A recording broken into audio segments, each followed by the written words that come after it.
On your sketch, some of you have already started to color in the leaf. Some of you are ready for the background. If you are ready for the background, I recommend that we create a border around the edge, much like there is in this printed out color photograph. I think that'll give us a nice clear spot where to start and stop when we are coloring in the background. So I have a regular ruler.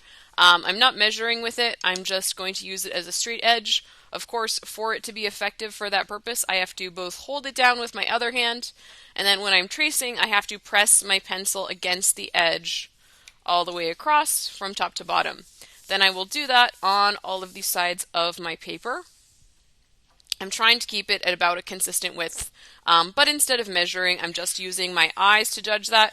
Of course, if you wanted to measure, you can. I just find that that is more complicated and sometimes harder for some students.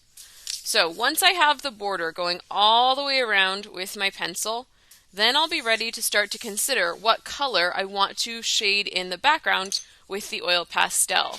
If I'm going for realism, which I am, in my case, I want to try to mix a similar blue color or colors, a lot of which are slightly neutralized. They're not as saturated or bright as the blue oil pastel itself is. So in addition, I have a gray oil pastel and a white oil pastel.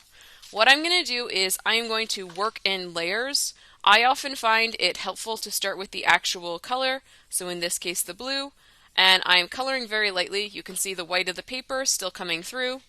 So I'm not pressing down as hard as I can.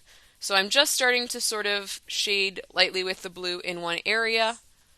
Whenever I get close to the shape of my leaf, which your leaf would probably be colored in by now, I will be very careful not to color over top of the part that I've done. So I would slow my hand down. You could even trace around the leaf very carefully. There are lots of options. Then, to neutralize my color, I will take either the gray or the white and just begin to layer over top. Right now we can still see the white of the paper coming through this as well. When we were practicing our oil pastel techniques, there were a number of different ways that you can blend. One of them was with a paper towel. You can also just keep layering the colors until the oil pastel blends because it is such a thick layer. There's no right or wrong way to do it, and I think there's a lot of options for experimentation.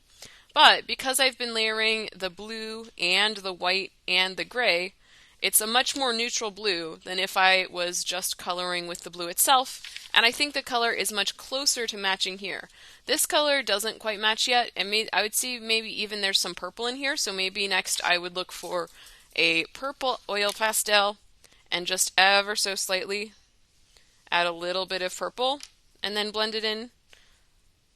It's kind of fun to see how close you can get to matching that color. Of course, I'm working in a very small area, but eventually I would want to approach the entire surface of the background and add some combination of these colors. Are there any questions?